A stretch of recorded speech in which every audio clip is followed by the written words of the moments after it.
Olá, tudo bem? Uma alegria estar com você nesse chat. Hoje é dia 6/3/2017. Vou estar falando com você hoje, sou Paulo Bregantin. Estou muito feliz de estar aqui com você. A Fátima hoje está em um dos nossos polos da SBPI. Manda um abraço para ela também. E hoje eu tenho aqui algumas perguntas que eu queria já começar respondendo, né? Sabe que se você que está me ouvindo, se você tem alguma dúvida sobre o curso da EAD de formação em psicanálise integrativa, você pode mandar para a gente. Você pode mandar no e-mail que você está vendo aqui embaixo e a gente vai tentar responder para você, para a gente bater um papo. Esse é um canal aberto que toda semana a gente faz com você através da plataforma da EAD, da SPPI. Geralmente é a Fátima que está aqui, ou eu, algum professor qualificado para falar e responder as questões. Tem uma pergunta aqui, muito legal, da Verônica. Obrigado, viu, Verônica? Ela mandou no dia 2/3 a pergunta. Foi a semana passada, né? Ela fala assim, ela fala, fantástica aula. Muito obrigado. Poderia afirmar que ao analisarmos o inconsciente de uma pessoa, temos que ficar atentos à comunicação não verbal, visto que o inconsciente não tem palavras? Muito boa pergunta, Verônica. Olha, é muito interessante, ela deve ter assistido a aula O Inconsciente, e a gente vai... O inconsciente tem uma forma interessante de se manifestar, né? Freud vai, na primeira tópica, ele vai dividir entre inconsciente, pré-consciente e consciente. E depois ele vai fazer essa divisão na segunda tópica entre id, ego e superego. Mas no inconsciente, que é onde está o id ali também, o inconsciente não tem realmente palavras. O inconsciente se manifesta através de uma pulsão. E como que ela chega chega no consciente? Chega no consciente através de representações fragmentadas daquilo que a gente quer falar, aquilo que ele quer se mostrar. Isso segundo Freud, né? Na realidade, a gente não tem nenhum tipo de acesso no inconsciente, naquilo que está recalcado. Temos um pouco de acesso naquilo que é reprimido, mas no recalcado não. Porém, os estudos que Freud e depois aqueles que são posteriores a Freud vão estudar, por exemplo, Lacan e mesmo Melanie Klein, mas particularmente Freud e Lacan, ele vai falar que algumas formas que o inconsciente se manifesta é através dos sintomas, através dos xistes, através dos atos falhos e através dos lapsos da fala e da escrita. Então, essas são as formas que o inconsciente vai se manifestar. Isso é muito importante para você que está se formando psicanalista. Você precisa ter isso em mente, que o seu analisando, ele vai conversar com você e no meio da conversa, ele pode lançar um xiste, que é uma tirada espirituosa, uma brincadeira, uma forma agressiva de falar de alguma coisa, uma forma espontânea de falar de alguma coisa. Isso quer dizer xiste. Tem um livro muito interessante que fala sobre xistes de Freud, que eu aconselho você a ler. Uma outra forma que Freud vai falar que o inconsciente se manifesta é através dos sonhos. Então, é muito interessante também, você que está nos assistindo, se você não leu, leia Interpretação dos Sonhos de Freud, que é muito importante. Ele pode se manifestar através dos sintomas, né? Não simplesmente os sintomas como efeito, mas os sintomas como causa, como manifestação daquilo que a pessoa tem, de uma raiva, de um sentimento, de um desejo, de lapsos de fala, de esquecimento, quando você esquece um nome, quando você esquece, está na ponta da sua língua, mas você não consegue falar, quando você vai chamar a pessoa de João, chama de Maria, e por aí vai. Então, respondendo, Verônica, o inconsciente, realmente ele não tem palavras no sentido da palavra escrita nossa e da forma falada, né? Mas não, o inconsciente, ele é bem estruturado, mas ele tem outras formas de falar. Lacan dizia que ele é estruturado como uma linguagem. Não necessariamente uma linguagem, mas toda uma língua, toda uma expressão. E Aonde ele se manifesta? Eu acho que cabe também aqui, viu, Verônica?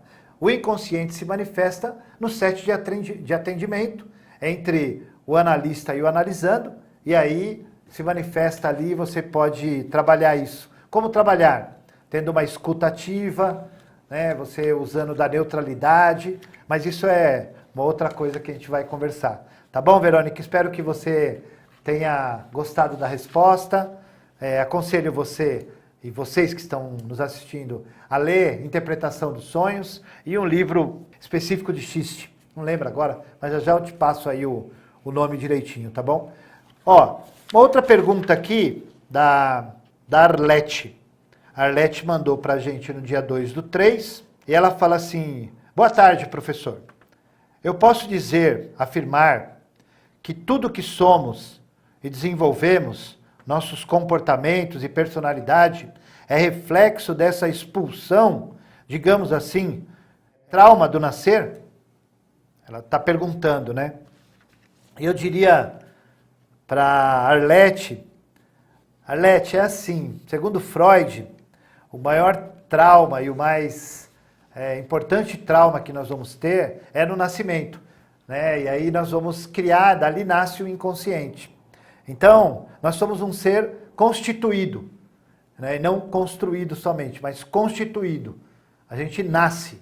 Então, o aparelho psíquico, ele nasce, ele é constituído, né? E essa forma de constituição se dá quando o inconsciente recebe o primeiro trauma, que é no nascimento. A criança ainda está ali dentro da barriga da mãe, vivendo outras expectativas, e aí quando ela nasce, ela tem o seu pulmão aberto, ela tem o contato com a vida, e ali ela vai ter o primeiro, segundo Freud, o primeiro desprazer dela. E pelo desprazer ser tão grande, ele vai recalcar.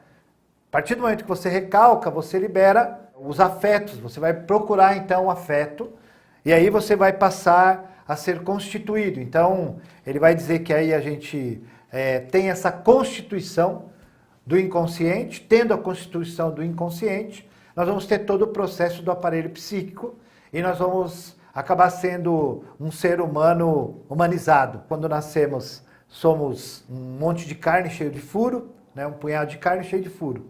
E depois a gente vai o quê? Recebendo um nome que deram para nós, recebendo uma idade, a gente vai aprender a falar, a gente vai entrar nisso que nós chamamos o mundo que nós vivemos, e Freud vai nos ensinar que ele vai chamar isso de superego, de tudo aquilo que nos rodeia, ele vai ter o id, o ego, para negociar com aquilo que tem dentro de você, né? O ego, ele é uma instância catequizada, e essa catexia, essa libido vai querer sair, e o ego vai ter que administrar, e por aí vai. Então, respondendo, sim, nós somos seres constituídos, né? Nós nascemos, e o psique também. Então, quando a gente sai da barriga da mãe, a gente é constituído um ser, né? Um ser no sentido de aparelho psíquico, tá bom? Obrigado, viu, Arlete, pela sua pergunta, uma alegria ter você aqui participando. Tem uma outra, hoje nós estamos cheios de perguntas aqui. A Aninha está com uma aí também, né, Aninha? E tem uma aqui do Antônio. O Antônio, ele escreveu para nós, foi hoje, né, às 9h32, então dia 6/3. Ele fala uma coisa interessante. Antônio, eu não sei se eu vou poder responder com tanta propriedade assim, mas eu vou ler a sua pergunta. Sim. Cada vez que nos aprofundamos em psicanálise, mais aberturas para o seu entendimento se amplia. Fico aqui a refletir, palavras do Antônio, sobre os fenômenos parapsíquicos ou nas manifestações em religiões de matriz africana e de cristã. O que seriam esses fenômenos? Reais? Hipnóticos? O que levaria a hipnose a redigir falas que não foram pronunciadas ao indivíduo supostamente incorporado? Enfim, estudar isso pode fazer outros complexos conhecimentos e que merecem ser estudados com muita atenção pela psicanálise, uma vez que milhões de pessoas se submetem a esses refúgios em busca do alcanto, né, do alcance para as suas almas. Veja, Antônio, a psicanálise ela não tem a ideia de ser uma religião, né? A psicanálise é um método que foi inventado e criado e produzido por Freud, né? E ele cria a psicanálise, que é o conhecimento de si mesmo através da fala. Então é a cura através da fala. A pessoa, ao falar, ela se ouve e aí ela pode elaborar e aí tocar a sua vida. E aí existem, depois que a psicanálise foi difundida no mundo, no final da década do século XIX, do século XIX para cá, da vida de Freud para cá, muitas coisas aconteceram com a psicanálise. Hoje a gente sabe que tem muitas vertentes da psicanálise, porém, como você cita aqui religião e outras coisas, eu li a sua pergunta, por isso que eu te falei, não queria entrar nesse mérito, mas eu acho que você tem razão quando você afirma, e é uma afirmação, e eu vou ler novamente, para que você que está nos ouvindo, quem sabe você pode pegar esse campo de estudo, que é muito importante, onde você fala assim, enfim, estudar isso que você citou, pode trazer outros complexos conhecimentos, o que merecem ser estudados com muita atenção pela psicanálise. Então, eu diria que, como você mesmo escreveu, quando a gente fala de qualquer tipo de fenômeno, principalmente fenômeno que envolve fé, religião, a gente tem que ir com muito cuidado, a gente não deve se privar disso, mas é um caminho tênue, muito numa margem, né? Que você pode ir para qualquer caminho ali. Então é melhor você analisar direitinho, viu, Antônio? Eu não quero entrar nesse mérito aqui nessa aula, mas eu acho interessante, acho que vale a pena a gente estudar o porquê de alguns fenômenos, de algumas matrizes de religião africana e religião cristã também. Acho que vale a pena a gente estudar. Eu não tenho nada nesse sentido aqui, a psicanálise vai focar bem em outros trabalhos, mas muito obrigado, viu, Antônio, por participar. E se você tiver, você mesmo, Antônio, uma resposta para essa pergunta que você fez, manda para nós, eu leio aqui. Tá bom? Eu não vou enveredar por esse caminho de falar o que é certo, o que é errado, que eu acho imprudente da minha parte fazer isso, até porque eu não tenho capacidade para avaliar uma pergunta tão bem elaborada como essa. Mas eu fico com a psicanálise. A psicanálise, Freud vai dizer que, em última análise, a psicanálise é a cura através do amor.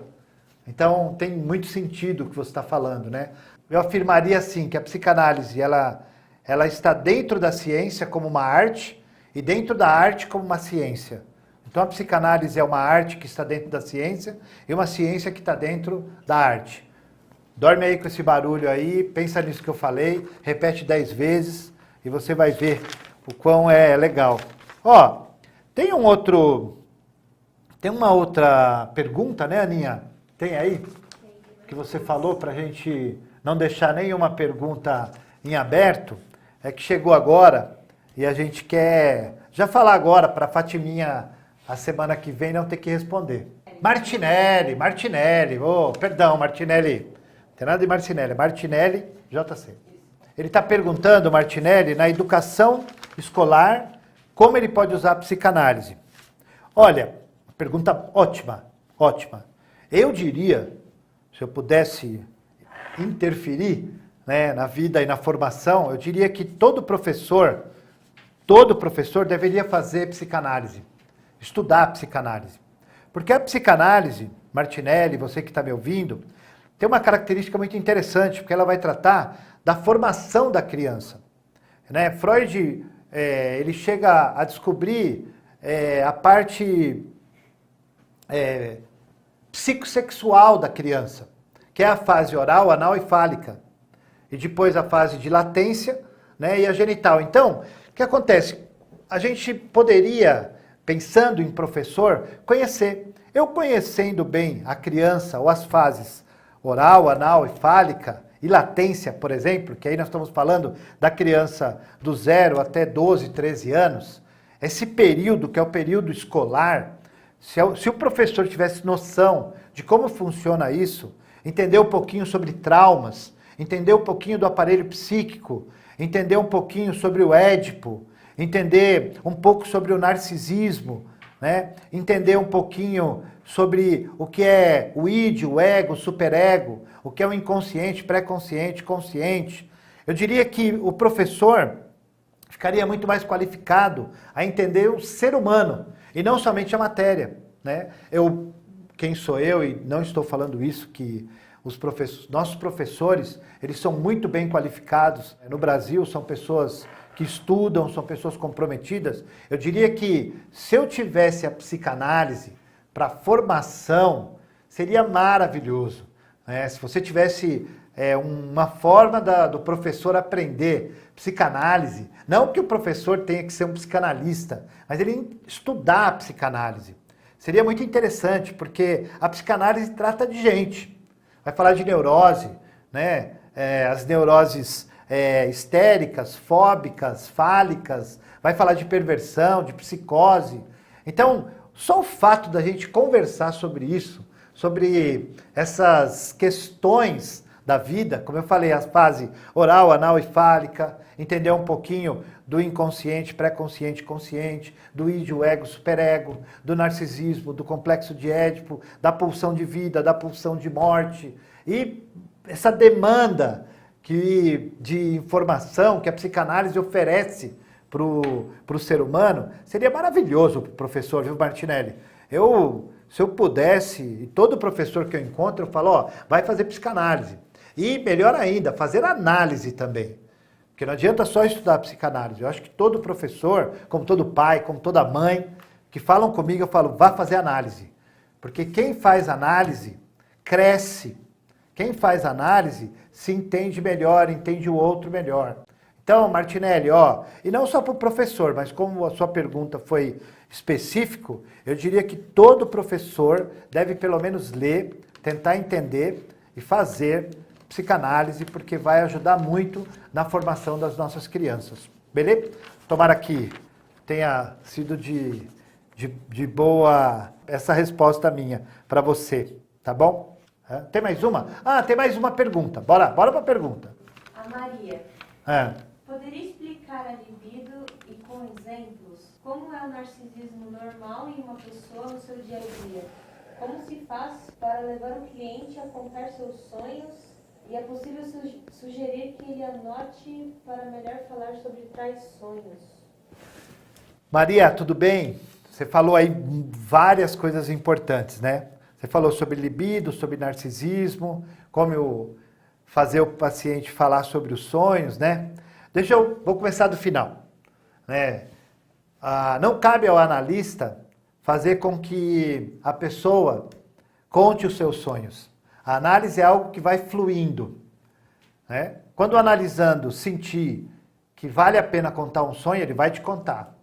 E cabe então a você, de forma tranquila, como Freud nos ensina, para que você faça associação livre de ideias. Então você pode, que é a regra primordial da psicanálise. Vamos seguir a regra primordial da psicanálise. Qual é a regra primordial da psicanálise? Fale para o seu analisando assim, ó. Fale tudo que vier à sua mente e sem censura e sem repressão. Diga o que vier à sua mente. E o fato dele começar a falar aquilo que vem à mente dele, e você escutando ali, fazendo a parte clínica, se colocando à disposição para ouvir, a pessoa vai começar a colocar para fora aquilo que ela tem dentro. E lá pelas tantas ela vai falar sobre os sonhos dela. Se for recorrente, ela vai entrar nesse assunto. Então, mantenha-se na regra primordial da psicanálise. Associação livre de ideias. Qual é a regra? Fala assim, ó, fale sem censura e sem repressão aquilo que vier à sua mente agora. E os sonhos vai chegar aí. Aí você fala também da libido. A libido, ela é descrita por Freud como uma energia, né, que eu falei, a catexia, e a libido essa energia, ela tende a sair. Então nós temos dois sistemas, né, que Freud vai colocar, o sistema perceptivo e o somático. Então o perceptivo é aquilo que está no inconsciente, o somático é aquilo que vai estar lá fora, que vai estar aparecendo. E quem é, onde se encontra a libido, onde se encontra toda a catexia? Se encontra no id, no isso. Há então dentro do nosso inconsciente uma instância chamada id, que significa isso, e esse id, ele forma um ego para negociar com a realidade lá fora, que é o consciente. Então nós temos esse id, né? Esse isso que está dentro do aparelho psíquico e quer sair. Como que isso acontece? Vai sair lá fora através de representação. E aí a gente caminha por esse momento aí, né?